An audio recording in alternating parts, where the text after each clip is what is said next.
कहानी शुरू होती है एक एक्सप्लोरर टीम से जो साउथ अटलांटिक के बीचों बीच जहाज पर सफर कर रही थी। उस जहाज पर डेविड नाम का एक वेदर ऑफिसर भी था जिसका काम था मौसम का हाल बताना। सरकार ने डेविड को एक दूरदराज आइलैंड पर भेजा था जहां उसे पूरे 1 साल तक मौसम का डाटा इकट्ठा करना था। इसके लिए उसे साल भर का खाना और जरूरत का सारा सामान भी दे दिया गया था। कई दिनों की लंबी यात्रा के बाद वो सब उस आइलैंड पर पहुंचे। बोट से किनारे उतरकर उन्होंने देखा कि यह जगह पूरी तरह सुनसान थी। चारों तरफ वीरानी और सिर्फ एक पुराना लाइट हाउस और उसके पास एक छोटा घर। यही घर डेविड का नया ठिकाना बनने वाला था। असल में डेविड से पहले यहाँ एक और ऑफिसर रॉबर्ट रहता था, लेकिन जब टीम ने घर देखा तो वहाँ रॉबर्ट कहीं नहीं था। उसका सारा सामान बिखरा पड़ा था, जैसे अचानक वो गायब हो गया हो। सबको अजीब लगा। डेविड और कैप्टन लाइट हाउस की तरफ बढ़े। वहाँ उन्होंने देखा कि पूरा लाइट हाउस नुकीली लकड़ियों से घिरा हुआ था, जैसे किसी ने जानबूझकर उसे बंद कर रखा हो। जब उन्होंने दरवाजा तोड़कर अंदर घुसा तो वहाँ उन्हें ग्रूनर नाम का एक आदमी मिला। पूछने पर उसने कहा कि रॉबर्ट मर चुका है, वो समुद्र की तरफ गया था लेकिन कभी वापस नहीं आया। ये सुनकर सब हैरान रह गए। कैप्टन ने डेविड से कहा कि अगर चाहे तो जहाज के साथ वापस चल सकता है, लेकिन डेविड ने इनकार कर दिया। उसने सोचा अगर वह सरकार को सही मौसम का रिपोर्ट देगा तो उसे अच्छी रकम मिल सकती है। जाते जाते कैप्टन ने डेविड को एक गन दी और कहा यह जगह मुझे सुरक्षित नहीं लगती, अपना ख्याल रखना। अब डेविड अकेला रह गया। उसने घर को ठीक ठाक किया और रहने लायक बनाया। रात को सामान समेटते समय उसे एक पुरानी डायरी मिली जो रॉबर्ट की थी। उसमें अजीब अजीब जीवों के स्केच बने थे और अधूरी बातें लिखी थीं। कहीं एक रहस्यमयी प्राणी का जिक्र था। डेविड को लगा शायद रॉबर्ट अकेलेपन में पागल हो गया होगा। अगले दिन डेविड ने अपना काम शुरू किया। समुद्र के किनारे मौसम का डाटा इकट्ठा करते समय उसने देखा कि चट्टानों पर कुछ पत्थर और शंख अजीब पैटर्न में सजाए गए थे। उसे लगा यह सब ग्रूनर ने किया होगा, लेकिन असली झटका तब लगा जब दूरबीन से उसने लाइट हाउस की ओर देखा। वहाँ ग्रूनर के साथ एक और इंसान जैसा कोई दिखा, लेकिन पलक झपकते ही गायब हो गया। रात को जब डेविड काम कर रहा था, अचानक दरवाजे पर दस्तक हुई। उसने सोचा शायद ग्रूनर आया है, लेकिन कोई जवाब नहीं मिला। तभी गेट के नीचे से एक अजीब सा हाथ अंदर आने की कोशिश करने लगा। वह हाथ इंसान का बिल्कुल भी नहीं था। डेविड डरकर बेसमेंट में भाग गया और एक दरार से बाहर झांकने लगा।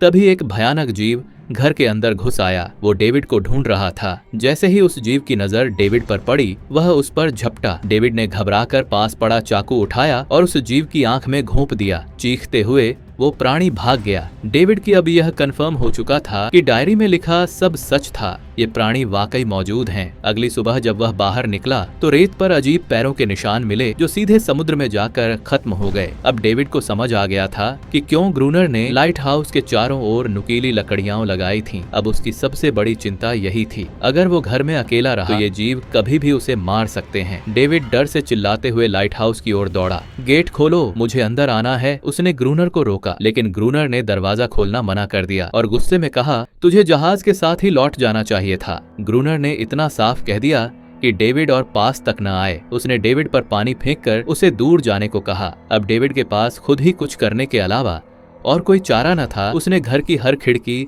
और दरवाजा लकड़ी से बंद कर दिए। चारों ओर नुकीली लकड़ियां गाड़ दी और गेट के बाहर पुराने कागज किताबों के ढेर रख दिए। उन पर तेल छिड़क कर उसने सोचा अगर वह प्राणी वापस आएगा तो आग से उसे डराकर भागाया जा सकेगा। तभी उसे घर के अंदर एक पुराना बॉक्स मिला। उस बॉक्स में एक गन और काफी गोलियां थीं। यह देखकर डेविड को थोड़ी उम्मीद हुई। जैसे जैसे शाम गहराई, डर और बढ़ गया। रात आते ही डेविड गन पकड़े घर के एक कोने में बैठकर छुप गया।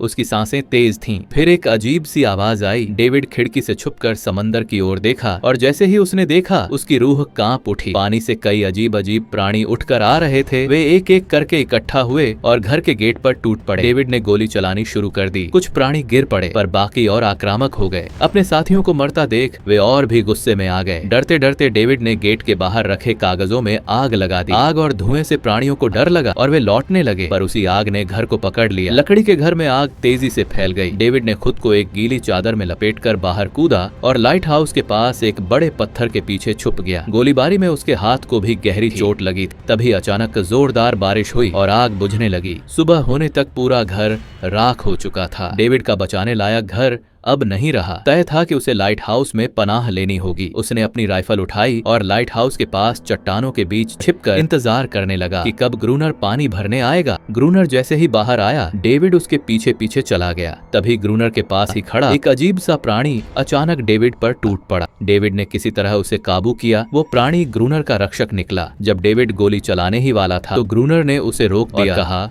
रुको, यह मेरा है। डेविड ने मौका देखकर शर्त रखी, अगर तुम इसे जिंदा रखना चाहते हो तो मुझे लाइट हाउस में रहने दे दो, वरना मैं इसे मार दूंगा। ग्रूनर के पास खाने का भंडार और बारूद था, इसलिए उसने सहमति दे दी। शाम होने से पहले उन्होंने बचा हुआ खाना जमा कर लिया और दोनों थके हुए सो गए। अगली सुबह वह प्राणी डेविड का हाथ चाट रहा था और यह देखकर डेविड हैरान रह गया, क्योंकि उसके हाथ की चोट कुछ हद तक ठीक सी लग रही थी। डेविड ने महसूस किया कि यह प्राणी साधारण नहीं है, शायद इसमें कुछ अजीब सी उपचार क्षमता है। अब डेविड और भी उत्सुक हुआ कि यह रहस्य दुनिया के सामने लाना चाहिए, पर ग्रूनर को यह सब नहीं चाहिए था। ग्रूनर ने बताया कि यह प्राणी उसे बचपन में मिला था। एक बार वह फिशिंग नेट में फंसा हुआ था और ग्रूनर ने उसे छुटकारा दिया, पर बाद में ग्रूनर की कठोरता और क्रूरता ने उसे दबोचा। उसने बताया कि उसने इस प्राणी को सख्ती से नियंत्रित किया और उस सख्त सिखावन और मारपीट के कारण प्राणी उससे जुड़े रहने के लिए मजबूर हो गया। यहाँ कहानी की असल वजह क्रूरता और डर से बनी एक अविश्वसनीय तरह की गुलामी है, इसलिए यह प्राणी सदैव ग्रूनर का साथ देता है। ग्रूनर ने यह भी बताया कि रात में जो अन्य प्राणी समुद्र से आते हैं वे अपने साथी को वापस लेने आते हैं, पर वे दिन के उजाले में हमला नहीं कर सकते, क्योंकि सूरज की तेज रोशनी उनकी त्वचा को नुकसान पहुंचाती है। वे रात में इसलिए आते हैं ताकि अपने साथी को छुड़ा कर ले जा सकें। ग्रूनर ने इस आइलैंड पर सत्ता जमा रखी थी। यहाँ वह खुद को राजा समझता था और किसी को भी बाहर जाने नहीं देता था। डेविड अब और यहाँ नहीं रहना चाहता था। वह किसी भी तरह से आइलैंड से बचकर निकलना चाहता था। शाम को ग्रूनर ने उसे गन भरो और कहा कि तैयारी कर ले, क्योंकि प्राणी फिर आ सकते हैं। दोनों ने लाइट हाउस की रोशनी जलाई और कुछ ही देर में समंदर से बड़ी संख्या में प्राणी बाहर निकल आए। ग्रूनर लगातार गोली चलाता रहा और लड़ता रहा, पर डेविड डर के मारे एक कोने में चुपचाप बैठ गया। थकान और डर के कारण वह बेहोश हो गया। अगले दिन सुबह ग्रूनर गुस्से में डेविड के मुंह पर पानी छिड़क कर उसे जगाकर बोला, अगर तुम्हें जिंदा रहना है तो इनकी जान लेनी होगी। डेविड के कानों में अब यह साफ कहा गया था, अगर नहीं तो तुम्हें लाइट हाउस से निकाल दिया जाएगा और मेरी हर बात माननी होगी। रोज पानी लाना, लाइट हाउस के छोटे बड़े काम करना और रात को मेरी गार्ड ड्यूटी भी करनी होगी। डेविड के पास अब कोई और विकल्प नहीं था, इसलिए उसने मान लिया। धीरे धीरे डेविड क्रूनर की आज्ञाएं मानने लगा, पर एक बात उसे बिल्कुल नहीं भाती थी। रोज वो फीमेल प्राणी, जिसे उसने बाद में अनारियस नाम दिया, को अलग अलग तरह से सताया जाता था या उसकी भीतरी संवेदना को तोड़ देता था। रात फिर आई, दोनों गार्ड ड्यूटी के लिए तैयार हुए। समंदर से वही प्राणी फिर निकलकर आने लगे। इस बार डेविड के अंदर कुछ बदला हुआ था। उसे अब डर कम, लड़ने का इरादा ज्यादा था। उसने उन प्राणियों पर गोली चलानी शुरू कर दी। हैरानी हुई कि क्रूनर आज खास तौर पर कुछ नहीं कर रहा। उसने दरवाजा बंद कर दिया और अंदर बैठ गया, ताकि डेविड अकेले ही सीख ले कि इनसे कैसे निपटा जाता है। रात मुश्किल थी। डेविड ने झल्लाकर, घबराहट में और अभ्यास करते करते लड़ाई लड़ी और सुबह होते होते वह थके हारे गेट के बाहर खून में लथपथ बैठा मिला। अब उसे कुछ अंदाजा हो गया था कि इन प्राणियों से लड़ना कैसे काम करता है। दिन बीते, रातें लड़ाई में कटती और दिन क्रूनर के काम निपटाते। यह आइलैंड धीरे धीरे उसके लिए एक बंद सा घर बन गया, जहां भागने की कोई आसान राह न थी। हर पल वह सोचता कि कब यहाँ से निकलकर आजादी मिलेगी। समय के साथ डेविड और अनारियस के बीच एक नाजुक दोस्ती बढ़ने लगी। डेविड को लगा कि वह अकेलेपन को समझने लगी है। शायद अनारियस भी अकेली थी। उसने अनारियस को एक नाम दिया और उसके लिए दया और नर्म इच्छा महसूस करने लगा। कुछ हफ्तों के बाद उन्होंने देखा कि प्राणियों के हमले कम होने लगे। डेविड ने सोचा कि शायद सर्दियों में वे कहीं चले जाते हैं, या अब वे समझ गए हैं कि इन दोनों के खिलाफ हमला बेफायदा है। पर क्रूनर ने साफ कहा, नहीं, वे वापस आएंगे, उनकी संख्या बढ़ रही है।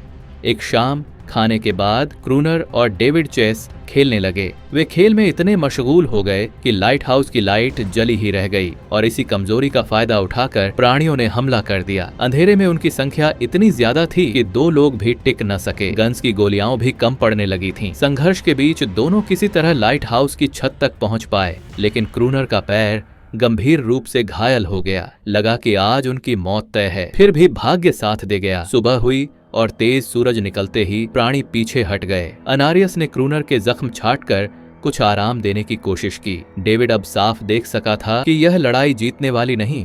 गोलियां और खाना दोनों खत्म होते जा रहे थे। जब अगली बार वह बाहर गया तो उसने दूर समंदर में एक जहाज देखा। उसने तुरंत फ्लेयर गन लेकर सिग्नल भेजा, पर क्रूनर ने उसे रोक दिया। वह नहीं चाहता था कि डेविड वहां से चला जाए। तभी अनारियस ने अचानक क्रूनर पर हमला कर दिया। वह डेविड को बचाना चाहती थी। क्रूनर ने अपनी हुकूमत और ईगो के कारण डेविड को यहाँ रोक रखा था। यह उसका इलाका था, उसकी दुनिया। डेविड के जाने पर वह डरता था कि सच्चाई बाहर कहीं खुल जाएगी। धीरे धीरे जहाज दूर चला गया और डेविड के पास बचाने के कोई विकल्प नहीं रहे। फिर एक दिन अनारियस ने डेविड को एक जगह ले जाकर वहां एक असली छोटी बोट दिखाई। उसके चेहरे पर ऐसी चमक थी जैसे वह चाहती हो कि कोई उनसे भाग जाए। जब डेविड ने बोट के बारे में क्रूनर से पूछा तो क्रूनर ने बताया कि पहले भी लोग यहाँ आए थे, पर किसी ने जिंदा बाहर नहीं निकला। उनका जहाज तूफान में डूब गया। ये सुनकर डेविड के दिमाग में एक योजना जगी। अगर वह डाइविंग सूट पहनकर उस डूबे जहाज तक जा सके तो शायद वहाँ गोला बारूद, गोलियां या कुछ मदद मिल सकती है। पर क्रूनर ने इस बात का विरोध किया। डेविड ने कहा कि वह खतरा उठाने को तैयार है। समय बीतता गया। डेविड और अनारियस के बीच रिश्ता गहरा होता गया। डेविड उसे पसंद करने लगा। क्रूनर ने ये सब छुप कर देखा और उसे लगा कि अनारियस उसे छीन लेगी। इसीलिए उसने सोचा कि डेविड को हटाना होगा। अंततः क्रूनर मान गया। उसने डेविड से कहा, ठीक है, तुम सूट पहनकर नीचे जाओगे और जहाज के पास जो कुछ बचा हो उसे लेकर आओगे। मैं तुम्हें ऊपर खींचकर बाहर निकाल लूंगा। क्रूनर का असली इरादा कुछ और ही था। वो चाहता था कि डेविड समंदर में जाकर डायनामाइट के बॉक्स निकाल लाए और जब सब ऊपर आ जाए तो उसे वहीं छोड़ दे ताकि क्रिएचर्स उसे मार डालें। इस तरह डायनामाइट भी क्रूनर के पास आ जाता और अनारियस फिर से उसकी कैद में चली जाती। दोनों बोट लेकर उस जगह पहुंचे जहां शिप डूबा हुआ था। डेविड ने डाइविंग सूट पहना और पानी के नीचे उतर गया। नीचे उसने देखा कि शिप बुरी तरह टूट चुका था, लेकिन किस्मत से उसे डायनामाइट के कुछ बॉक्स मिल गए। तभी अचानक कुछ क्रिएचर्स उसके सामने आ गए। डेविड घबरा गया और गिर पड़ा। भारी सूट की वजह से वह हिल भी नहीं पा रहा था और ऊपर क्रूनर को सिग्नल भी नहीं भेज पाया। क्रूनर को लगा कि क्रिएचर्स ने डेविड को मार डाला है, लेकिन असल में वो दो छोटे क्रिएचर बच्चे थे। डेविड ने किसी तरह सूट उतारा और खुद ऊपर सतह तक पहुंच गया। वहां उसे पुराने बॉक्स मिले जिनमें डायनामाइट भरा था।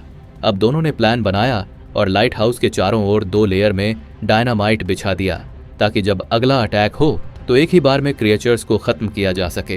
कुछ महीने ऐसे ही गुजर गए और बर्फबारी का मौसम आ गया, लेकिन इस बार क्रिएचर्स अचानक गायब हो गए। क्रूनर को शक हुआ कि शायद अनारियस ने ही क्रिएचर्स को बता दिया हो, इसलिए वह उस पर जुल्म करने लगा, लेकिन डेविड ने उसे रोक लिया। आखिर दोनों ने मिलकर एक नया प्लान बनाया, लाइट हाउस का गेट खुला छोड़ने का। अनारियस को टॉप पर खड़े होकर आवाज लगाने को कहा गया ताकि क्रिएचर्स गुस्से में आकर हमला करें। जैसे ही गेट खुला देखा, सारे क्रिएचर्स आ गए और डेविड पर टूट पड़े। डेविड उनसे बचता रहा और क्रूनर ने डायनामाइट का लीवर दबाया, लेकिन ब्लास्ट नहीं हुआ क्योंकि वायरिंग कटी हुई थी। डेविड तुरंत ऊपर भागा और वायर जोड़ने लगा। तब तक क्रिएचर्स लाइट हाउस पर चढ़ चुके थे और क्रूनर उन्हें रोक रहा था। डेविड ने पहली लेयर ब्लास्ट की और कई क्रिएचर्स खत्म हो गए, लेकिन अभी भी काफी बच गए थे। मजबूरी में क्रूनर ने दूसरी लेयर भी उड़ा दी। धमाके से दोनों बेहोश हो गए। सुबह जब आंख खुली तो अनारियस वहां नहीं थी। चारों तरफ मरे हुए क्रिएचर्स पड़े थे। क्रूनर जिंदा बचे घायल क्रिएचर्स को मार रहा था। तभी डेविड ने देखा कि एक क्रिएचर के गले में नेकलेस है। उसे देखकर उसे एहसास हुआ कि ये क्रिएचर्स भी अपनी तरह की फैमिली रखते हैं। वो भी डर और दर्द महसूस करते हैं। डेविड को बहुत पछतावा हुआ कि सिर्फ गलतफहमी की वजह से कितनी जिंदगियां खत्म हो गईं। अगले दिन उसने समंदर के किनारे छोटे क्रिएचर बच्चों को देखा। उसने पत्थरों से एक गोल सर्कल बनाया और बीच में टॉय बोट रख दी ताकि अनारियस वापस लौट आए, लेकिन वह कभी नहीं आई। एक दिन डेविड ने क्रूनर की पुरानी तस्वीर देखी। उसमें वो अपनी पत्नी के साथ था।